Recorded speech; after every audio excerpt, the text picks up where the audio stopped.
세계적으로 가장 어리석은 부동산 거래를 꼽아라 그러면 우리는 미국과 러시아의 알래스카 거래를 꼽습니다. 1867년 3월 23일에 러시아는 720만 불에 알래스카를 미국에 팔게 됩니다. 그때 돈으로 720만 불이 이렇게 환산하면 약 90억 정도 되는 계산이고요. 당시 돈으로 환원시키면은 한국 돈으로 1조 7천억 정도의 가치를 가졌다고 합니다. 1조 7천억 정도의 이 알래스카를 팔았는데 알래스카의 크기가 얼마나냐면 남한의 15배입니다. 그리고 미국의 전체 5분의 1에 되는 엄청난 곳이에요. 또 나중에 알게 된 그곳의 경제적 가치, 지하자원, 어마어마하게 석유가 많고 또 그 지리적, 군사적 여러모로 봐서 이 거래는 대단히 잘못된 거였어요. 근데 그때 러시아는 어리석게도 이 아주 그냥 어른 땅, 쓸모없는 땅, 속 시원하게 잘 팔았다. 그래서 1조 7천억에 판 어리석은 거래를 하고 그때 당시에 이걸 팔아야 된다고 했던 교섭 당사자에게는 상금을 내리는 이러한 실수를 했던 것입니다. 요즘 들어서는 720만 불에 720만 배가 넘는 그런 값어치를 가진 잘못된 아주 어리석었던 거래라고 이야기하고 있는 것입니다. 근데 이거보다 더 큰 어리석은 거래가 있었는데 창세기 25장에 보면 이 에서가 자기 동생 야곱에게 이 장자권을 팝니다. 팥죽 한 그릇에. 이 어리석은 거래를 통해서 야곱은 자신의 모습을 잘못 갖게 되어졌던 사건입니다. 쌍둥이형 에서는 털이 많고 전형적인 성격을 사냥을 하는 그런 좀 남성적인 사람이었어요. 그런데 반면에 이 야곱은 쌍둥이였지만 정반대에 아주 부드럽고 또 조용한 사람이었고 장막에 거하는 사람이었다라고 성경은 증언하고 있습니다. 당연히 야곱은 좀 생각이 깊은 사람이고 그리고 여러 가지 사고를 할 줄 알았던 사람이었어요. 우리가 항상 이렇게 IQ가 높아야 머리가 좋다라는 이야기를 했고 IQ 높은 사람이 잘 산다는 말을 옛날엔 했습니다. 이 IQ의 뜻이 Intelligence Quotient라는 말인데 IQ. 요즘 들어서는 이제 IQ가 안 되고 JQ가 높아야 잘 산다 이렇게 말합니다. JQ가 어떤 뜻이냐면 J가 잔머리 quotient라고 부르는 거예요. 그래서 JQ라고 부르는데 이 JQ가 야곱의 JQ가 높았던 거예요. 그래서 굉장히 그 야곱의 인생을 보면 잔머리로 인생을 살아왔던 것을 볼 수가 있습니다. 우리나라가 엄청난 경제 발전을 이루었죠. 이 경제 발전을 이룬 이유를 어느 분이 우유에 빗대어서 해석한 분이 있습니다. 우리 엄마들이 애를 처음 낳으면은 다 자기 애가 천재인 줄 안대요. 그래서 이 천재를 잘 키워야 되겠다. 어려서부터. 그래서 우유를 먹여도 아인슈타인 우유만 먹였다는 거예요. 아인슈타인 우유만 먹이다가 이제 애가 어느 정도 자라게 되어지면 천재는 아닌 것 같다. 그런데 충분히 서울대는 갈 것이다. 그래서 먹인 우유가 서울대 우유. 근데 이제 조금 초등학교 지나서 중학교 가면은 서울대는 안 될 것 같다. 그러나 스카이대는 갈 거 아니냐 해서 먹이는 우유가 연세대 우유. 근데 서울대도 아니고 연대도 아닌 것을 언제 아느냐? 고등학교 이제 올라가면 안 돼요. 그래서 아이고 그건 다 포기하고 2호선에 걸쳐 있는 대학이라도 가라. 그래서 먹이는 우유가 건국대 우유. 건국대 우유 먹이는데 고3 돼서 수능 예비고사 모의고사 보면은 못 간다는 걸 안다는 거예요. 그래서 뭐 공부도 못하니 몸이라도 튼튼해라. 그래서 먹이는 우유가 매일 우유라고 설명되어 있습니다. 어쨌든 그런 어머니들의 등살이 있었던 것처럼 야곱도 역시 어머니 때문에 그랬던 거예요. 리브가가 머리를 쓰셔가지고 내 아들 둘째 아이를 좀 더 편애하면서 이 사태가 벌어진 것입니다. 그래서 아버지 이삭을 속이고 그 형 에서를 속이고 자기가 축복권을 뺏어가지고 몰래 여기에 털을 염소 어린 양 그 염소 털을 붙여서 눈이 안 보이는 아버지에게 축복 기도를 받고 그것 때문에 그 사실을 알게 된 에서 형이 동생 죽이겠다고 찾아다니니까 이제 어디로 도망쳤냐면 외삼촌이 살고 있는 라반이 살고 있는 동네로 도망을 친 겁니다. 그래서 그곳으로 도망치면서 광야에서 하나님을 만나고 사닥다리 환상을 보게 되고 그 속에서 하나님을 만나는 경험을 하게 되어졌죠. 그리고 그것을 베델이라고 이름 붙여서 하나님 앞에 서원을 하고 삼촌에게 간 겁니다. 근데 삼촌에게 갔는데 이 라반이 JQ가 보통 높은 게 아니에요. JQ를 가진, 그래서 이 아주 잔머리로 인생을 살았던 야곱이 그 삼촌 아래에서 엄청난 고생을 합니다. 딸내미를 주겠다고 하고 속이고 또 여러 가지 불합리한 걸 통해서 너무 많은 고생을 한 거예요. 거기서 이제 20년의 세월이 지나자 야곱이 집으로 돌아가고 싶어졌습니다. 고향으로 가고 싶은 거예요. 여러분, 타향살이 20년이면 고향 가고 싶어지잖아요. 내가 이제 이만큼 모았으니 집에 돌아가겠다. 나도 가서 부모님 뵙고 싶고 내 고향 땅에서 좀 살고 싶다라고 해서 모든 것을 다 정리해서 고향으로 출발합니다. 고향으로 출발을 하는데 에서 형이 그 소식을 듣고 나오는 거예요. 그러니까 이 JQ 높았던 야곱이 그냥 있을 수가 없었어요. 그래서 그 형이 다가오는 걸 보면서 정찰대를 보냅니다. 이 정찰대를 보내면서 도대체 형이 나를 왜 마중 나오느냐라고 알아보게 했는데 이 에서 형이 400명을 데리고 나오는 거예요. 나중에 보니까 이거는 환영객이 아니라 자신을 죽이려고 했던 군대 숫자였던 겁니다. 그러자 야곱이 떼를 나눠요. 첫 떼, 두 번째 떼, 세 번째 떼를 나누어서 모든 재물과 물질을 첫 번째로 보냅니다. 그래서 이 에서가 이걸 딱 만났을 때에 이게 뭐냐라고 물으면 종들에게 시켜요. 당신의 종 야곱이 형님에게 드리는 선물입니다. 그러냐? 그래서 마음이 좀 풀리기를 원했어요. 마음이 다 안 풀리면 두 번째 때를 만나는 거예요. 또 다시 소와 양과 보석들을 드린 그 때를 만나면 이건 또 뭐냐? 당신의 종 야곱이 형님 에서에게 드리는 선물입니다.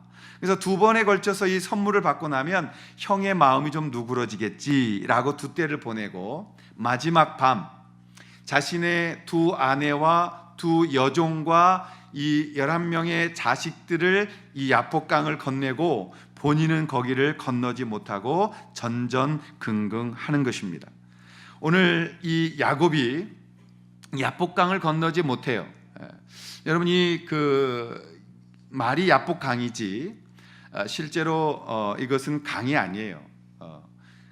그 찾아보면은 한 4, 5m 정도 되는 좀 메말랐을 때는 도랑 수준, 아무리 넓게 봐줘도 약간 흐르는 얕은 개울 수준이지 무슨 이렇게 우리가 한강을 생각하면 안 됩니다.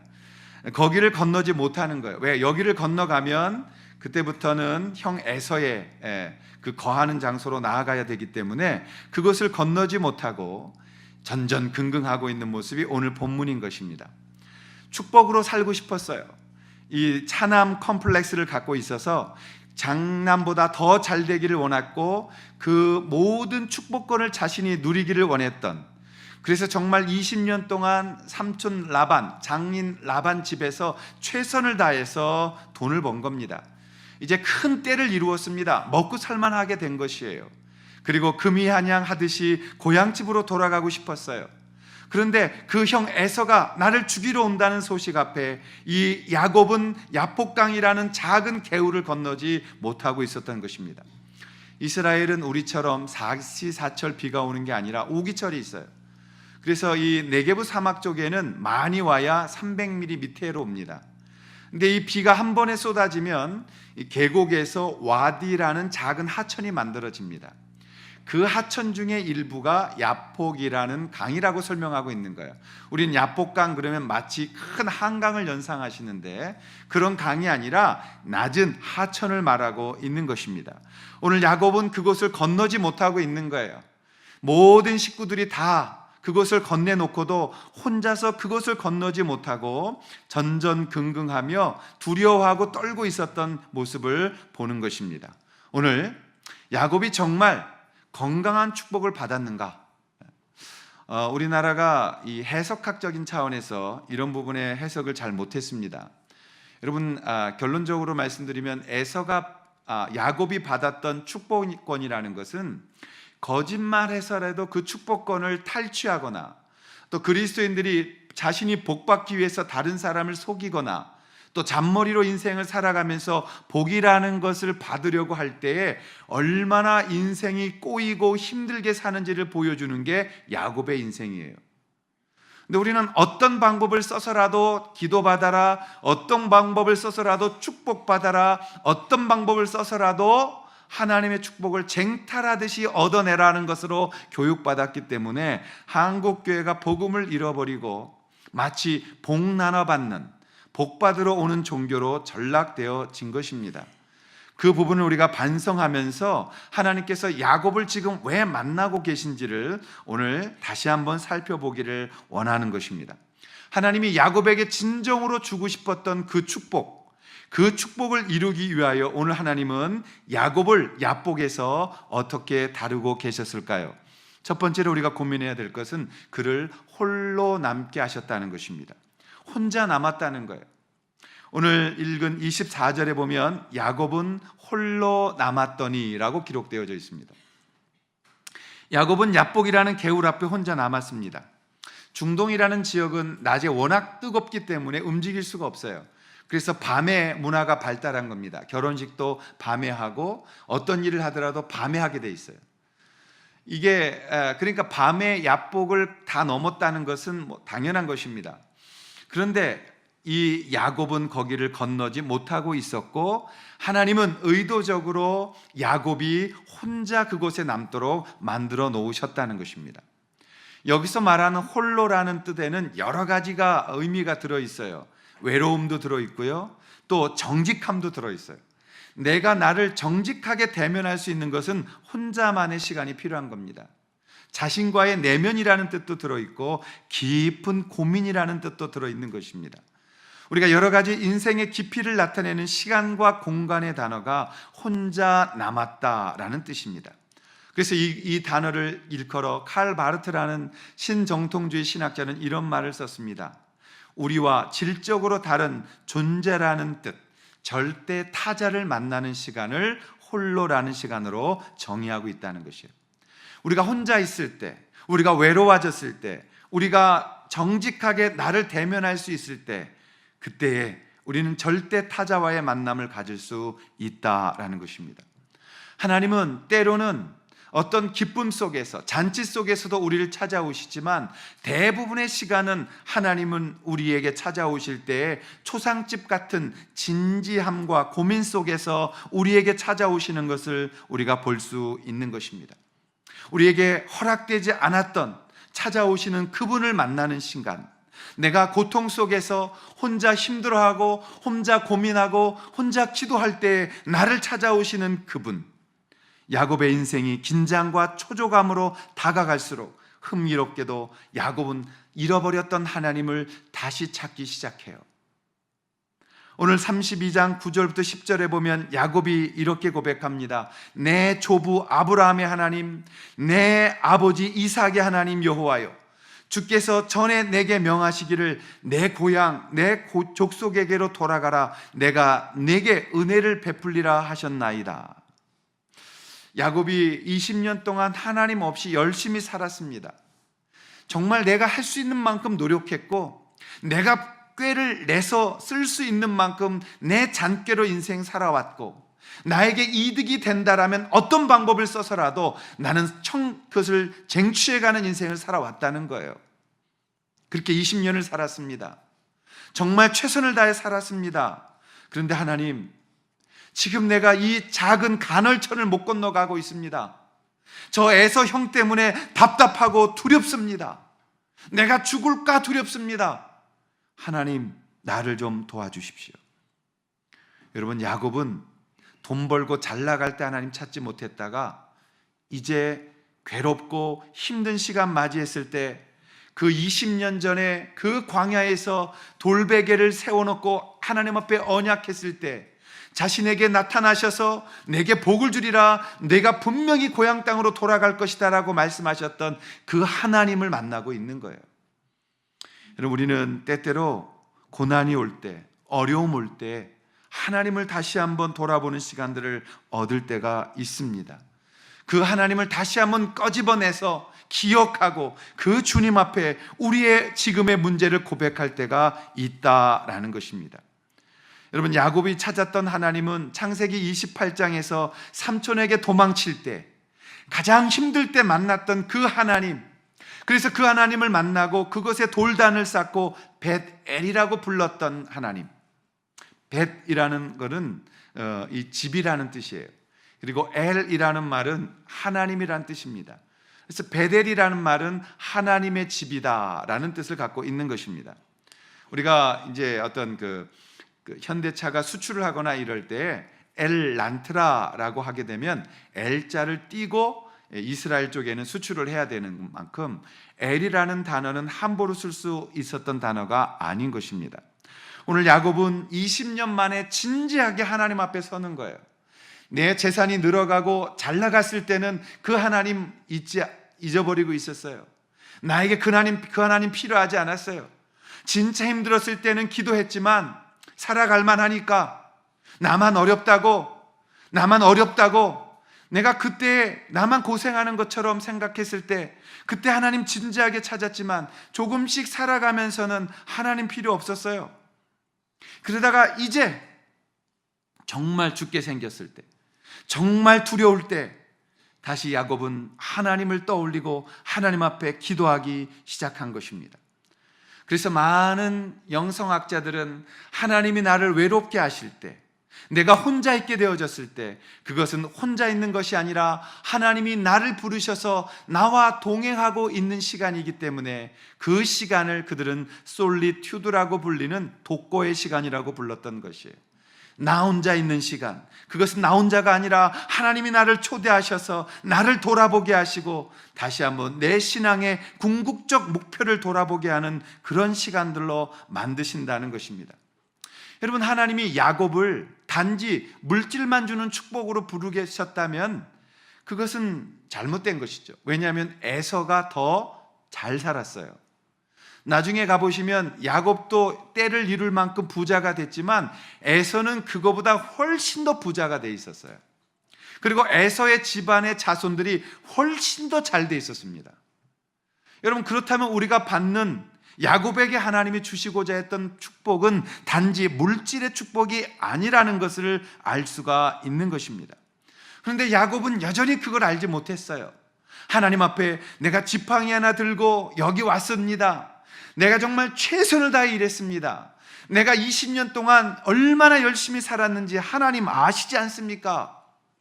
내가 이런 축복을 받았습니다. 그런데 왜 이렇게 고생해야 됩니까? 왜 이렇게 두려워야 됩니까? 라고 지금 몸부림치고 있는 것을 볼 수가 있는 것입니다. 여러분, 우리가 외로울 때가 있어요. 인생 살다 보면 하나님 잘 믿는 것 같은데도 하나님이 우리를 홀로 남게 하는 시간을 경험할 수 있습니다.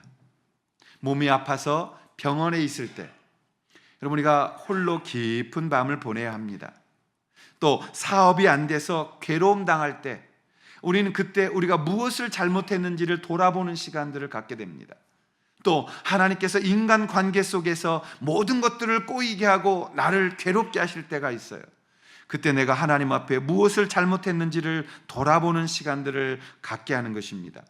또 사람들에게 견딜 수 없는 모함을 들을 때도 있고, 또 자식 문제와 가정 문제로 인해서 내가 잠을 깊이 이루지 못하고 선잠을 깨면서 하나님 앞에 괴로움 속에 엎드리는 그러한 홀로 있게 하는 시간들을 갖게 하신다는 거예요. 쉽지 않은 밤입니다. 우리가 혼자 남아있는다는 시간은 결코 쉬운 밤이 아니에요. 야곱이 지금 두렵고 떨므로 혼자 남아있는 시간을 전전긍긍하고 있는 것처럼 우리도 나의 한계를 바라보며 내 힘으로 할 수 없을 때, 내가 더 이상 무엇인가 할 수 없을 때 우리는 진지하게 혼자 남게 되어지고 하나님을 바라보아야만 하는 그 시간을 주님은 허락하신다는 것입니다. 구원받지 못한 사람들은 이러한 혼자만의 시간을 가질 때 극단적인 선택을 하거나 아니면 그것을 잊어버리려고 다른 방법을 취합니다. 그러나 하나님의 자녀들은 혼자 남게 되어졌을 때 진지하게 인생을 돌아보면서 자신이 하나님 앞에 무엇을 해야 되는지를 고민하게 되어진다는 것입니다. 우리의 인생 혼자 남을 때가 있습니다. 그 혼자 남은 시간 어떻게 살아야 되는지 우리가 진지하게 고민하면서 주님 앞에 설 수 있어야 된다는 것입니다. 주님께서 이러한 진지하게 혼자 서 있는 시간에 어떤 일을 하셨을까요? 두 번째, 하나님이 하신 일은 허벅지 관절을 치셨다라는 것이에요.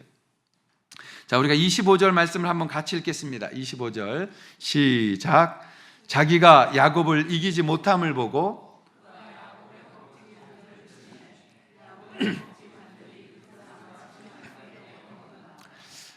하나님께서 그 밤에 야곱을 찾아오셨다라는 거예요. 여기에 가장 중요한 복음이 뭐냐? 하나님이 찾아오셨다는 겁니다. 어떤 분의 설교를 들었는데 야곱이 힘드니까 기도하느냐고, 기도 때문에 허벅지 관절이 나갔다, 이런 말씀을 하셨는데 그건 조금 다른 겁니다. 본문하고. 이 옛날 개역 한글에는 환도뼈라 그래서 환도뼈. 환도라는 게 어떤 거냐면 옛날 일본, 우리나라 아픔의 시간에 그 일본 순사들이 찾던 이 칼이 있습니다. 긴 칼. 그걸 환도라고 불렀던 거래요. 그래서 이 칼을 차면 딱 엉덩이 뼈에 이 칼집이 붙어 있었기 때문에 그걸 환도뼈라 이렇게 불렀어요. 그런데 이제 개역 개정판은 그것을 뭐라고 번역했어요? 관절이라고 번역했습니다. 근데 관절 그러면 우린 다 무릎 관절을 생각하세요. 전부 다 무릎 관절이 안 좋으니까. 근데 무릎 관절을 말하는 게 아니라 엉덩이 뼈를 말하는 거예요. 이게 좌골, 그러니까 양쪽에 엉덩이를 있는 이 뼈, 이 골반뼈. 이 뼈가 왜 중요하냐면 이 뼈가 상체와 하체를 딱 중간에서 잡아서 몸이 서 있게 만드는 거예요. 온전하게 만들어 놓는 게 바로 이 뼈입니다. 그래서 영어 성경으로는 이 뼈를 힙, 그러니까 엉덩이의 조인트라고 되어 있어요. 히프의 조인트, 힙 조인트라고 기록되어 있는 걸 볼 수 있습니다. 가장 힘을 받는 것이에요. 어떤 상징이 있어요? 내 뜻대로 내가 하고 싶은 대로 했던 것에 대한 상징을 갖고 있는 게 널쩍다리 이 엉덩이 뼈예요. 이 뼈를 하나님이 오셔서 때리셨다는 거예요. 여러분, 그렇게 혼자 남고 회개할 시간을 줘도 회개하지 못하고 뭘 잘못했는지를 모르고 하나님 앞에 내가 뭘 잘못했어요? 열심히 살았단 말이에요. 내 의지, 내 고집, 내 힘, 내 생각으로 이렇게 열심히 살았는데 하나님 왜 이렇게 겁을 주시는 거예요? 왜 이렇게 내 인생이 막히게 하시는 거예요? 라고 야곱이 덤벼드니까 하나님이 그 밤에 찾아오셨다 이 말이에요. 너 스스로 알지 못하는구나. 찾아오셔서 엉덩이를 때리셨다 이 말이에요. 맴매할 때 어디 때려야 돼? 엉덩이 때리잖아요. 너 야곱 정말 정신 못 차리고 모르는구나. 한번 맞아야 되겠구나. 엉덩이를 쳤더니 엉덩이 뼈가 다친 거예요. 기도하다가 이 환골뼈, 이 뼈가 상했다라는데 절대 그런 일은 없습니다. 제가 실험을 해봤습니다. 제가 기도하다가 옆으로 넘어져 보고 앞으로도 넘어져 보고 별 사방으로 다 넘어졌는데 기도하다가 넘어져서는 엉덩이 뼈가 안 다쳐요. 이 말은 뭐냐? 하나님께서 인위적으로 야곱의 잘못을 알게 하기 위해서 때리셨다는 거예요. 우리도 하나님 앞에 그런 간증할 때가 있잖아요. 내가 하나님 말씀 끝까지 고집 부렸더니 하나님 어떻게 하셨어요? 때리셨다. 때린 거예요. 근데 때린 게 은혜죠. 하나님이 우리의 인생에 손 안 대시는 게 저주예요. 우리가 하나님 앞에 잘못하는데도 내 인생에 아무 문제가 없다. 여러분, 그건 축복이 아닙니다. 하나님이 구원 못 받았거나 아니면 하나님이 내버려 두시는 거예요. 그걸 우리가 두려워해야 되는 겁니다. 내 생각, 내 고집대로 행하는데도 하나님이 내 인생에 개입하시지 않는다. 여러분, 그게 가장 큰 하나님 앞에서의 심판이라는 것을 기억하셔야 되는 겁니다. 씨름했다 그러니까 마치 우리가 삿바 싸움 했던 것처럼 생각하실 때가 있잖아요. 무릎에 앉고 삿바 잡고 이런 씨름이 아니에요. 당시에 그 씨름이라는 것은 다른 성경에 보면 씨름을 다툼으로, 싸움으로 표현합니다. 근데 이 씨름은 이렇게 몸으로 부딪히는 씨름인 거예요. 그러니까 몸싸움을 했다 이 말이에요. 몸싸움을. 하나님께서 와서 야곱에게 이 말씀을 하는데도 야곱이 모르고 그냥 붙드니까, 그냥 붙들고 축복해달라고, 그냥 떠나면 안 된다고 붙들어대니까 하나님이 때리신 거예요. 근데 이 모습을 우리가 잘 이해를 못하는데 호세아 선지자가 이 부분을 정확하게 인용했습니다. 호세아서 12장 2절부터 5절에 보면 호세아가 이렇게 이야기합니다. 여호와께서 유다와 논쟁하시고 야곱을 그 행실대로 벌하시며 그의 행위대로 그에게 보응하시리라.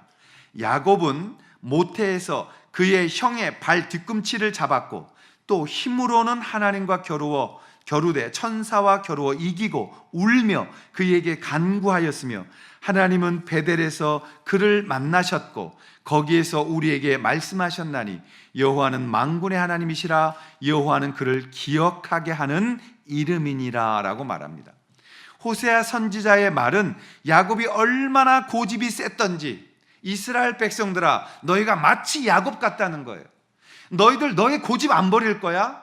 너 생각대로 자꾸 신앙생활 할 거야? 너의 의를 들고 나올 거야? 그거 포기하지 않으면 안 된다니까. 왜 그것을 안 내려놓고 늘 너의 뜻, 너의 생각, 너의 고집, 너의 말, 너의 행실대로 너가 옳은 대로 행하느냐? 그거 버리란 말이야. 그거 버리란 말이야. 야곱이 안 놓는 거예요. 안 버리는 거예요.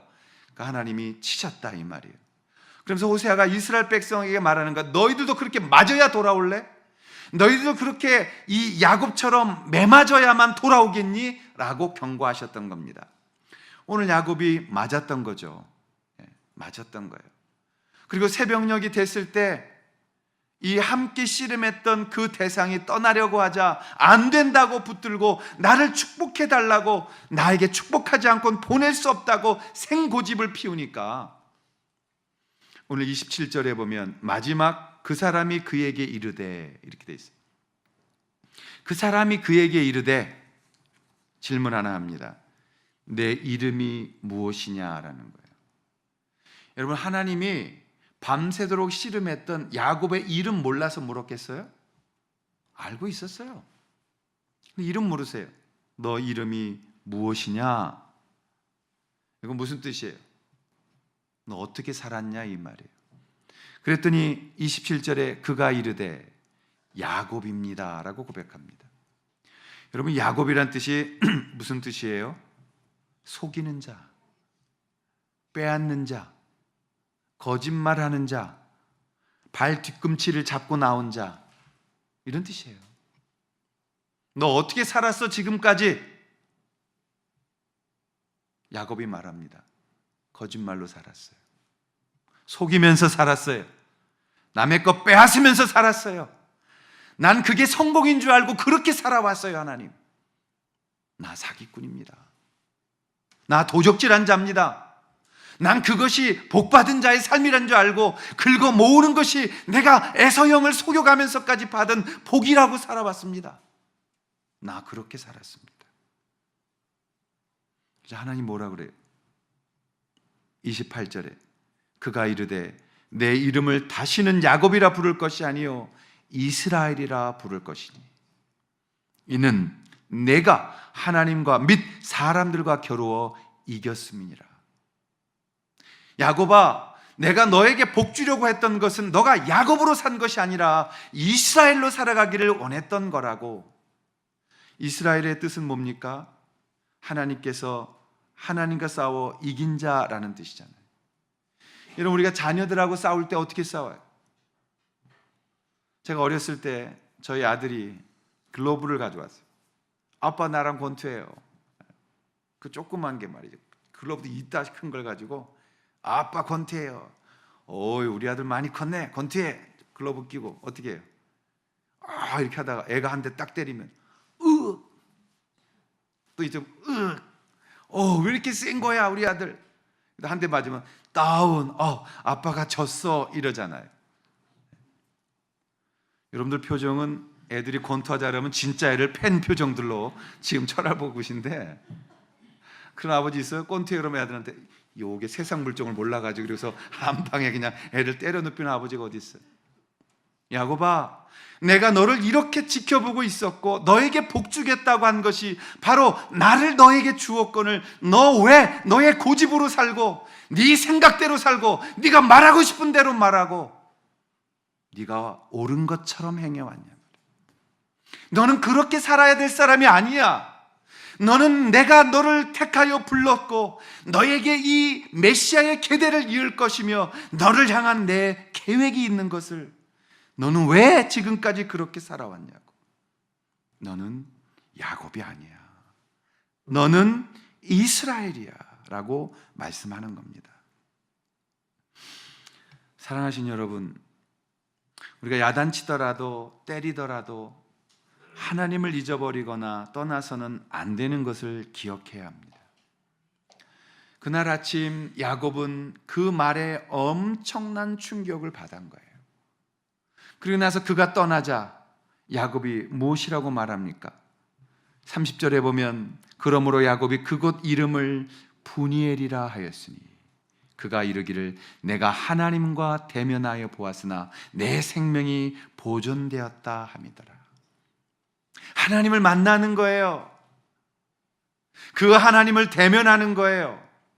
그러면서 내 인생이 과연 복받은 것이 무엇인지에 대하여 야곱은 알게 되어지는 거예요.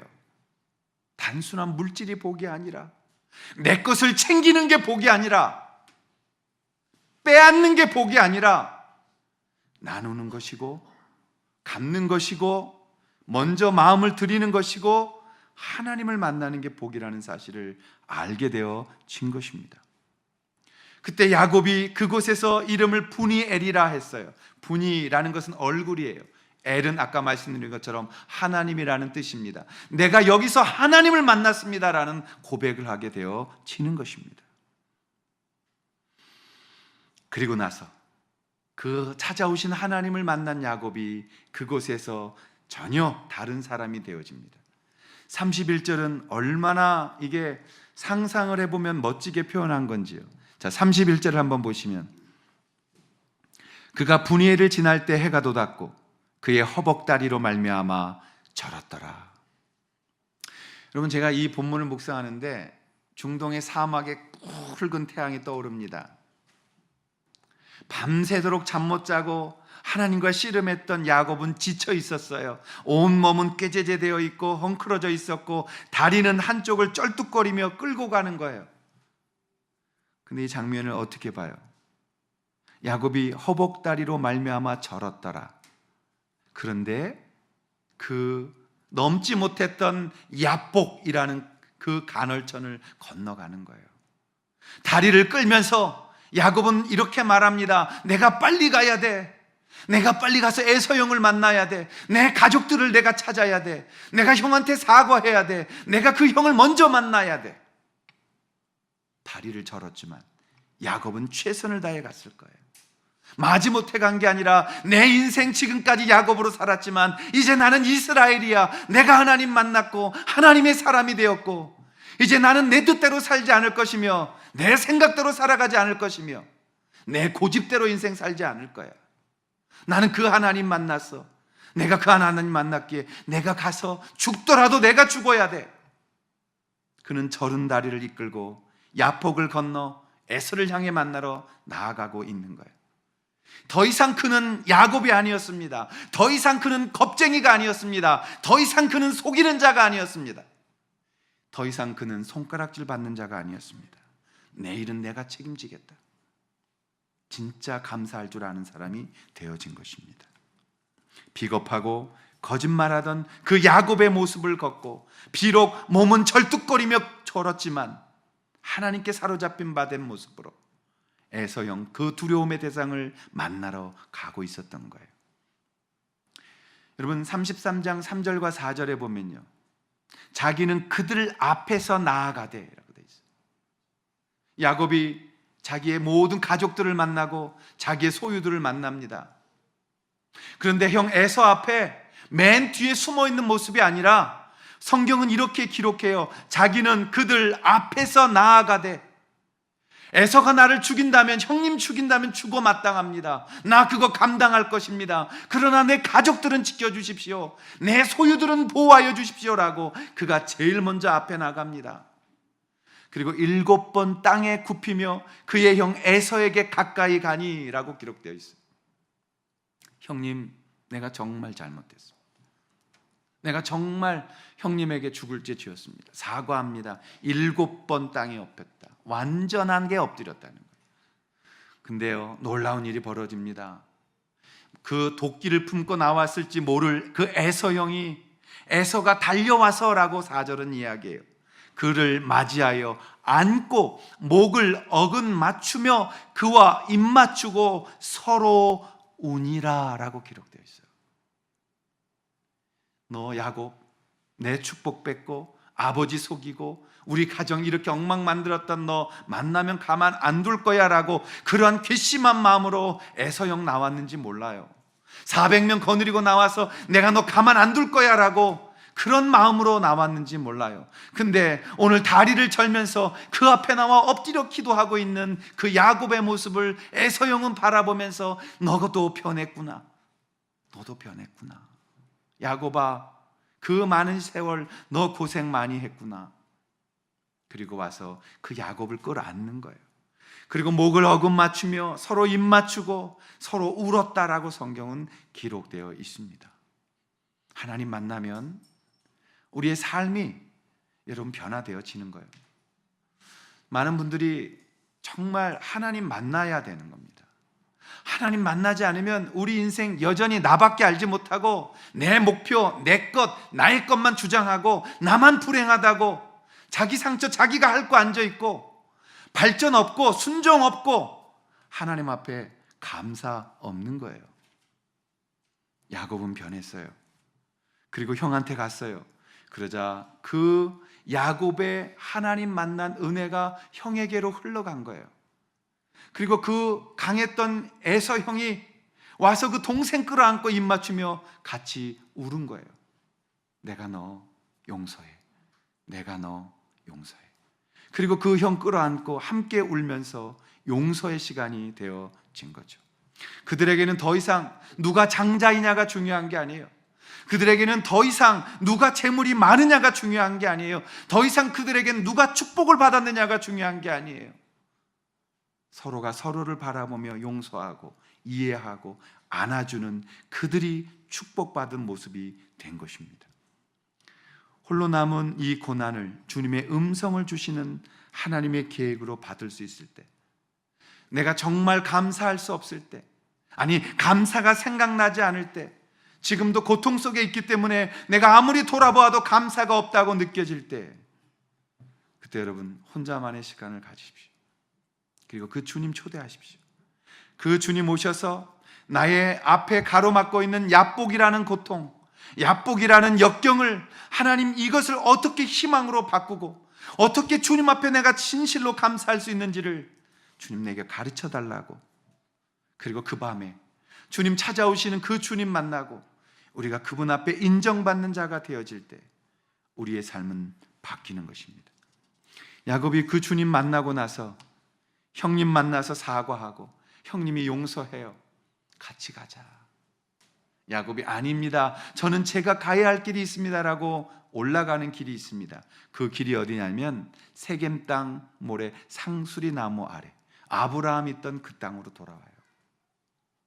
아브라함에게 창세기 12장에서 이 땅 너에게 주리라고 약속하신 그 말씀이, 아브라함이 조금 땅을 샀는데 자손들에 의해서 그 약속이 이루어지는 장면을 보게 되어지는 겁니다.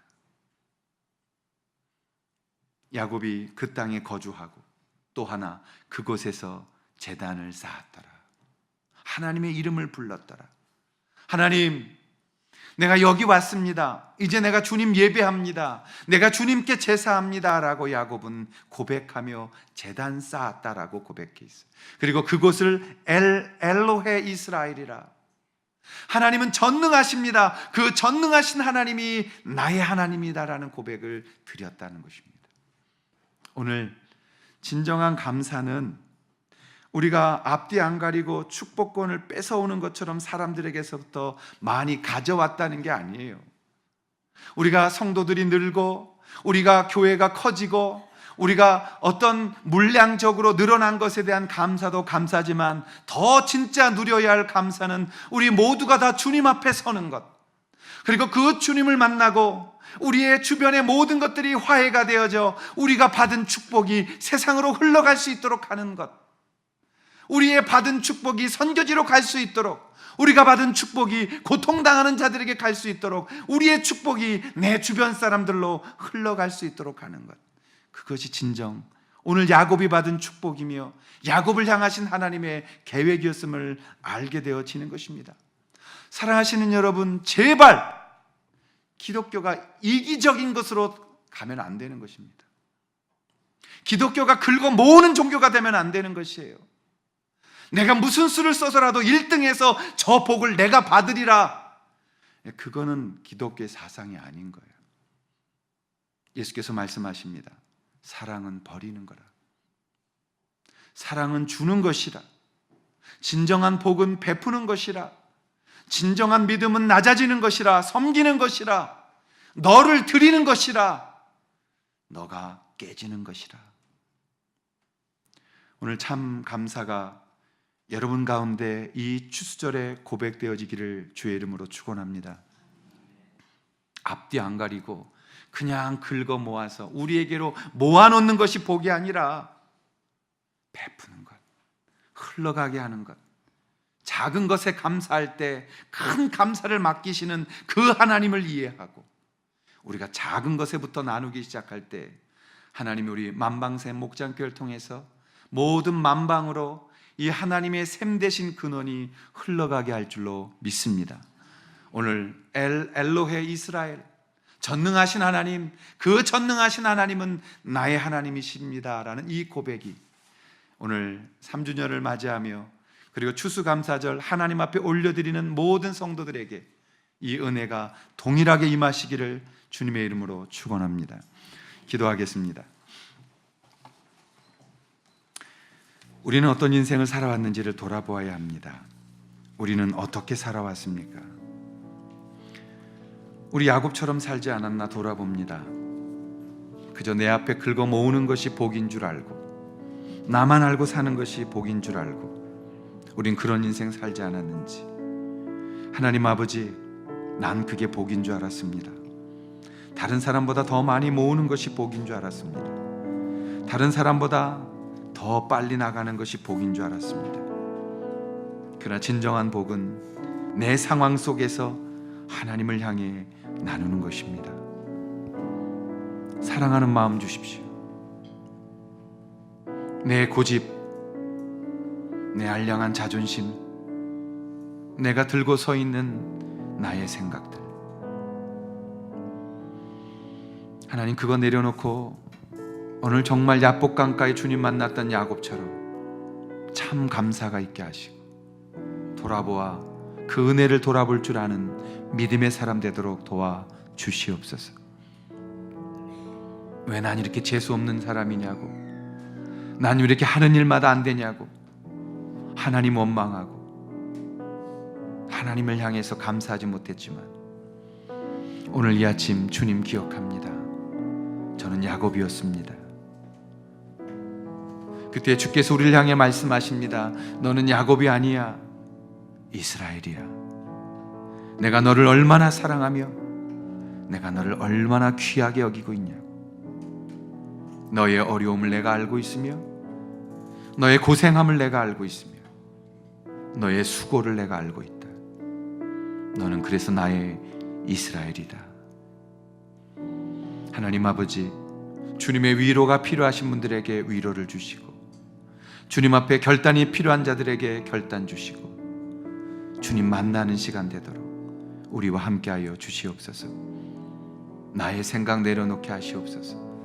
내가 듣는 것이 내 신앙이 아님을 알게 하시고 내가 보는 것이 내 신앙이 아님을 알게 하시고 하나님 앞에 하고 있는 내 삶이 내 믿음의 고백인 줄 알아. 하나님, 착각하거나 실수하거나 내가 잘못 알고 살아가지 아니하도록 우리의 인생 가운데 동행하여 주시옵소서. 참 감사드리게 하시고 우리가 보내는 저 작은 사탕 하나가 스리랑카의 어려운 아이들, 미얀마의 80여 명의 고아이들, 그리고 우리가 보내는 선교지들, 우크라이나의 마약하는 아이들,